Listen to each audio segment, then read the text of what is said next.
I'm Dan Fitzpatrick at StockMarketMentor.com.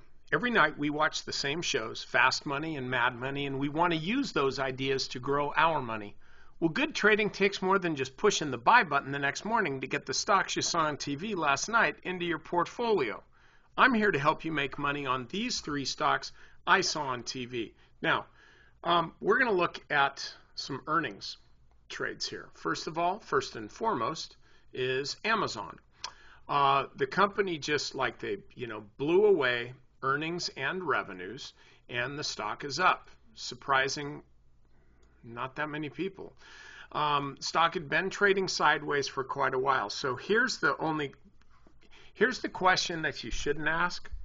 Should I be long Amazon?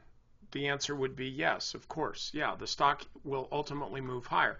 The question you want to ask yourself is, what the heck is this thing going to do tomorrow morning? You can see how it's traded in after hours. By the way, the first move tends to be wrong. Sometimes the second or third move tends to be wrong in the after hours trading. You just never really know what's truly happening. Ultimately, the stock finds its own level, but it was just interesting how the stock's trading down to 720, and I'm sure there are some folks that are selling Amazon going like, I don't get it. They beat earnings and revenues, but I got to sell my stock. And then 15 minutes later, the stock's up 50 bucks. So this is a real anaconda that you're wrestling here. But my suggestion is this. If you're long the stock right now, then take some of your position off tomorrow at the open. Not all of it. Don't sell everything. They had great numbers. The stock's up. Okay, great. That's what happens. But the stock ultimately should pull back a bit. But we don't know when that's going to happen. I seriously doubt that this is going to be a gap and crap. Okay, this is a little bit better business model than Zuck's company, which, by the way, is probably number 2 best business model. So I shudder to think what would happen if Amazon decides to go full on Facebook. But anyway, the bottom line is, though, you want to be long Amazon. If you already are, take a little bit off the table, let the rest run. Even if the stock pulls all the way back, you're in the stock already. You got to be a believer in it. There's nothing wrong with this earnings report. The stock's going to be up. Ring the cash register a bit. Let the rest run. Zoom out, and that's really what you're looking at. So this one works. Now, another one, I continue to call it Google just because I think Alphabet is about the dumbest name I've ever heard of, unless it's a soup. So stock's gapping up to 800 bucks. All-time high was back here, which is just a little bit above 800 bucks, about 810. So this has been in a long sideways consolidation.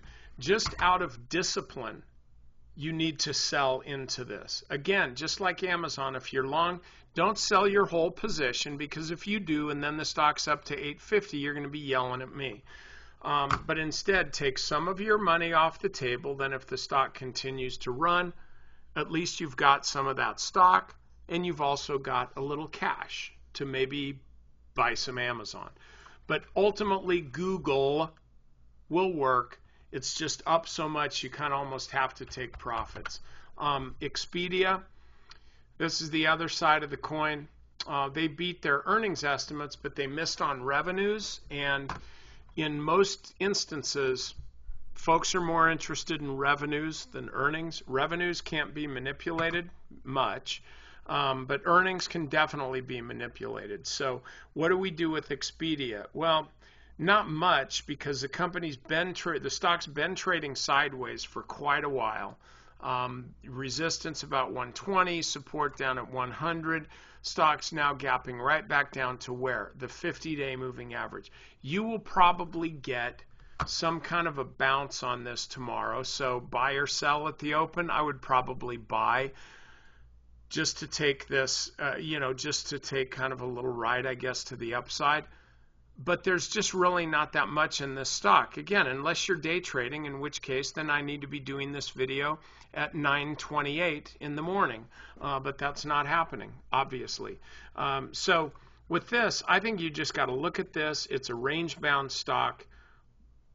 Why do you want to mess around with this? Plenty of other stocks that you can buy that aren't in a range. Okay, that's it for this video. I'm Dan Fitzpatrick at stockmarketmentor.com. I'll see you next time.